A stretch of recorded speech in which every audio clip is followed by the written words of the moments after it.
So I have some important updates on the ATF pistol brace rule. We have 2 injunctions that have been issued, but a pending Supreme Court decision could impact everything that's going on in these cases. So let's talk about what's going on.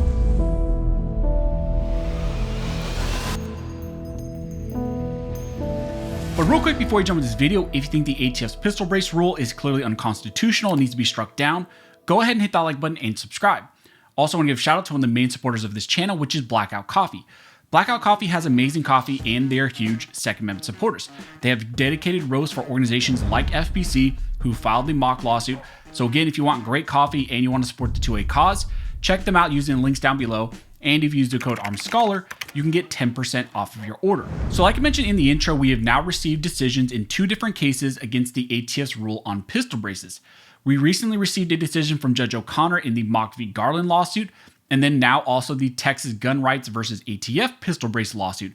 So 2 positive decisions, but there is something coming up next week in the Supreme Court that could impact everything that's going on in these lawsuits. Now, for those who may be confused, originally in Mock v. Garland, the federal district court judge, Judge Reed O'Connor, denied a preliminary injunction which was requested by FBC. Judge O'Connor, in that original opinion, sided with the ATF, arguing that at that time the plaintiffs have not shown a likelihood of success on the merits. After that decision, FBC did file an interlocutory appeal up to the 5th Circuit Court of Appeals. In response, the 5th Circuit granted expedited review of the case and then also granted a temporary administrative injunction which halted the pistol brace rule specifically for FBC and their members. And then we saw multiple other lawsuits that got filed, the GOA lawsuit, the SAF lawsuit, and the NAGR lawsuit, and then they all got protections for their organizations and their members. They kind of piggybacked off of what was going on in Mock. The 5th Circuit then reviewed the case Mock and found that the plaintiffs should have been granted an injunction on their APA claims. The 5th Circuit's decision found that the plaintiffs did show a likelihood of success on the merits, which is one of the main factors to get an injunction. The 5th Circuit found that the ATF went beyond their statutory authority with the pistol brace rule, and more specifically, they violated the APA by modifying the rule drastically from the proposed rule to the final rule. The 5th Circuit then remanded the case back down to Judge O'Connor for him to redecide the pistol brace injunction. One of the critical things that was on the remand and that was sent from the 5th Circuit back down to Judge O'Connor was that the likelihood of success on the merits was imported into this lawsuit. And then last week on re-review, we got the order from Judge O'Connor, and he did issue a preliminary injunction which blocked the ATF's pistol brace rule, specifically against FBC and their members, and then also Maximum Defense, one of the companies, and then also their customers. In the decision, Judge O'Connor starts the injunction by wholesale adopting the conclusion of the 5th Circuit that the plaintiffs are substantially likely to succeed on the merits of their claims. He then moved on to look at the remaining factors, which are those 3 other ones that were not actually outlined by the 5th Circuit. When looking at irreparable harm, he found that the court finds that Mock, Lewis, and other individual FBC members are threatened with irreparable injuries in the absence of an injunction. The threats to individual FBC members are twofold. 1, sustaining permanent and non-recoverable costs from the compliance with an unlawfully issued regulation. And 2, suffering impairment of their fundamental right to keep and bear lawful arms in self-defense.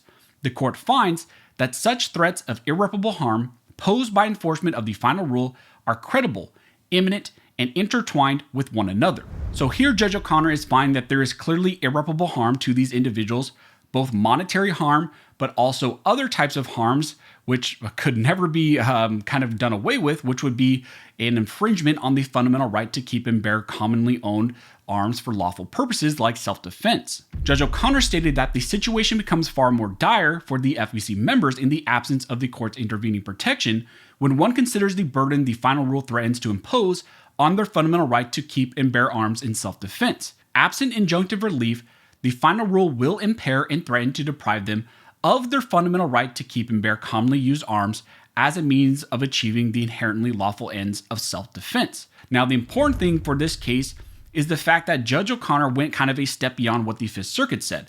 The 5th Circuit found a likelihood of success on the merits of the case based only on the APA claims. But Judge O'Connor also looked at the Second Amendment claims. He did not just look at the APA issue, he also looked at the Second Amendment, and he found that this ATF rule was likely also a violation of the Second Amendment. Now, I do want to note that in this decision, Judge O'Connor does not do a full Bruin Second Amendment analysis. Instead, he just establishes whether the Second Amendment rights are likely being harmed by the ATF new rule, and then he points out that the injunction needs to be put in place, at least at this stage of the lawsuit, because of the potential harms that are there. He found that yes, there is a credible threat to the fundamental right to own these types of firearms, which are in common use potentially for lawful defense, for lawful purposes, and therefore he says the injunction, at least at this stage, needs to be granted. Now, in the decision, he did decline the request for a nationwide injunction, but he granted the protection for FBC and their members, along with a Maximum Defense, the one company, and then also their members. So that was the first decision that we got against the ATF pistol brace rule. Then a couple days after the mock decision, you had Judge O'Connor also being in review of the NAGR and Texas gun rights lawsuit, again against the pistol brace rule. And again, he issued a preliminary injunction in that case as well. His injunction protected NAGR and then Texas gun rights, their organization, and then their members. So similar relief that was issued in mock. Now, since those decisions were issued last week, it's been really interesting to see how the ATF has responded. The traditional response of the ATF when they lose is just to simply appeal up to the Fifth Circuit. But like I said and like I outlined, right now the ATF is in really a hard place because of what the Fifth Circuit has already said in the mock lawsuit. Already in mock, the Fifth Circuit has said that there is a likelihood of success on the merits, at least on the APA claims. So the ATF could appeal up to the Fifth Circuit and seek a stay on the injunction or for a reversal of the injunction, but it's very unlikely that the Fifth Circuit would grant that stay or ultimately overturn the preliminary injunction that was issued by Judge O'Connor, because again, the Fifth Circuit has kind of already reviewed this issue. The ATF could seek Supreme Court review through something like an emergency stay or a writ of cert before judgment, but that would further expose the ATF, and a negative decision could really impact some of these other lawsuits that are going on, and so maybe they don't want that. Instead, it seems like maybe the ATF is kind of taking a wait-and-see approach. In both the mock and NAGR lawsuits, Judge O'Connor has ordered the parties to meet and confer and tell the court how they intend to proceed forward in these cases. So the ATF has until October 31st to tell Judge O'Connor what their plan is in the mock lawsuit, and then after that, they also have to tell him what they're going to do in the NAGR lawsuit. The ATF will no doubt continue to litigate these cases, but the question is if they're just going to take the injunction loss for now and then move forward on the traditional hearing of these cases.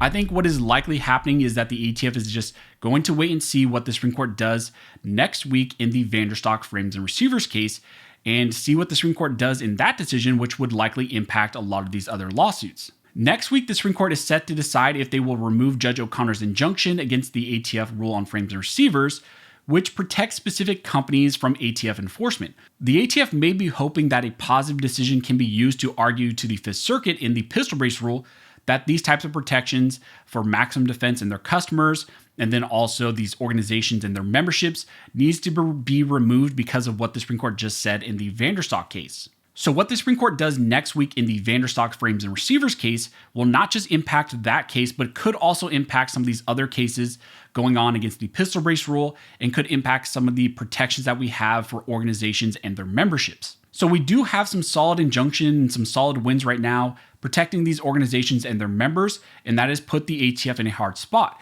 However, I think the ATF is hoping for a win next week in the Vanderstock Supreme Court emergency request, and I think they want to use that to get a stay or reversal in these pistol brace lawsuits. So all eyes, in my opinion, will be on the Supreme Court next week because of that frames and receivers injunction, and we will see what that maybe does for this pistol brace lawsuit and some of these injunctions that we have in place against the pistol brace rule. But as we get more information, as things develop next week, I will let you guys know. If you have any questions, go ahead and comment down below and I'll try to answer the best of my ability. Also, if you like this video and you'd like to support the channel, one of the best ways to do that is to like, comment, and subscribe. All those things help to fuel the algorithm, and it signals to YouTube that you guys see value in these videos and in this type of two-way news. Also want to mention that a lot of you guys have been mentioning that you've been unsubscribed from the channel, so just double check to make sure you're subscribed. And also, I just want to mention that only about 40% of you guys that watch the channel are actually subscribed to the channel. 60% of you watch frequently but are not subscribed. So if you find value in the channel, please consider subscribing. And then also make sure you have all notifications on, because that helps to actually ensure you get these videos instead of them just kind of going off into the ether and then YouTube never telling you that I've released a video. So again, thank you guys so much for all of your support. Don't forget to like and subscribe. And never forget, this nation was built by armed scholars, and this nation will be maintained by armed scholars.